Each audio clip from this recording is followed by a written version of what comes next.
అందరికీ దండాలు. నేను మీ లాట్కా నారి. వెల్కమ్ టు రింగులో వార్తలు.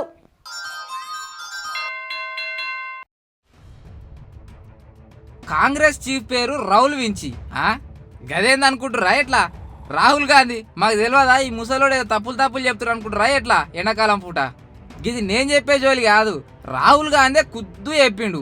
అమేతిలో ఈయన నామినేషన్ వేసినప్పుడు ఈ అనుమానం పుట్టుకొచ్చింది. అసలు రాహుల్ గాంధీ అసలు పేరేంది, ఆయన పుట్టుపూర్వతం ఏందో ఒకసారి తెలుసుకుందాం.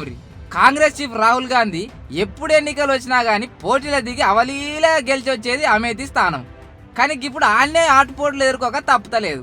ఇంకా ఇప్పుడు రాహుల్ గాంధీకి కొత్త సిక్కు వచ్చి పడ్డది. ఆయన అమేథీలో నామినేషన్ పత్రాల రాహుల్ గాంధీ పేరుకు బదులు రాహుల్ వించి అని ఉందంట. అంతేగాక ఆయనకు బ్రిటన్లో ఓ ప్రైవేట్ కంపెనీ ఉందని పొందుపరిచిన అఫిడవిట్లో స్వయంగా రాహుల్ బ్రిటన్ పౌరుడిని అని చెప్పుకున్నాట. ఈ సంగతి పసిగట్టిన అమేథీ రిటర్నింగ్ అధికారి రామ్ మనోహర్ శర్మ దీని మీద వివరణ ఇవ్వాల్సిందిగా రాహుల్ తరపున న్యాయవాదిని ఆదేశించిండు. సోమవారం ఉదయం 10:30 లోపు రాహుల్ గాంధీ ఎక్కడ పుట్టింది, ఏ దేశం పౌరుడు అన్న సంగతి క్లారిటీ ఇవ్వాలి అని అడిగిండంట. అందుకు కొంచెం గడువీరని రాహుల్ గాంధీ తరపు న్యాయవాది కోరిండంట.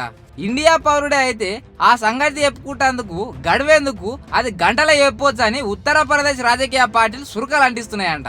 అయితే అమేథీలో ఇంతకాలం పోటీ చేసినప్పుడు రాహుల్ పౌరసత్వం మీద రాని అనుమానాలు ఇప్పుడే ఎందుకు సృష్టిస్తుర్రని కాంగ్రెస్ నేతలు ప్రశ్నిస్తుర్రంట. జాతీయవాదం పేరుతోని అందరిని ఏకం చేసే బీజేపీ అదే పేరుతోటి రాహుల్ గాంధీ మీద విదేశీ ముద్ర వేసి రాజకీయ లబ్ధి పొందాలని చూస్తే మాత్రం సహించేదే లేదని కాంగ్రెస్ స్ట్రాంగ్ కౌంటరే ఇస్తుందంట.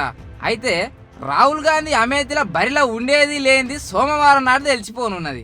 నామినేషన్ల పరిశీలనకు గదే ఆఖరి రోజు. ఇంకా ఈ నుంచే బీజేపీ పెద్ద దిక్కు స్మృతి ఇరానీ కూడా ఈ నుంచే పోటీ చేస్తున్నది అన్నట్టు.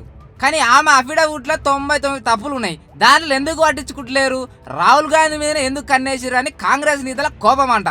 ఇంకా ఇప్పటికే వయనాడు నుంచి నామినేషన్ దాఖలు చేసిన రాహుల్ గాంధీ మరి అక్కడ అఫిడవిట్లో ఎందుకు పౌరసత్వం సమస్య తలెత్తలేదు, మరి అమేథీలోనే ఎందుకు ఇట్లా అయింది అనే ప్రశ్న వేయడంతో ప్రత్యర్థి పార్టీ బీజేపీ విమర్శలను తిప్పికొట్టే ప్రయత్నం చేస్తున్నారంట.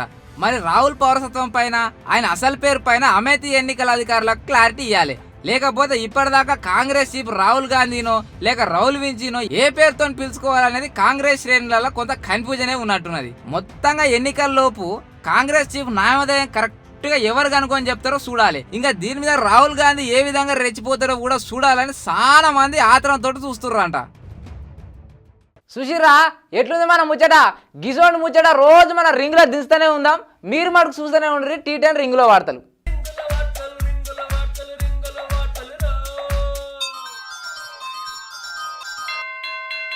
ఈ వీడియో మీకు నచ్చినట్లయితే లైక్ చేయండి, షేర్ చేయండి. ఇలాంటి మరిన్ని అప్డేట్స్ కోసం మన ఛానల్ ని సబ్స్క్రైబ్ చేసి కింద కనిపిస్తున్న బెల్ బటన్ ని క్లిక్ చేయండి.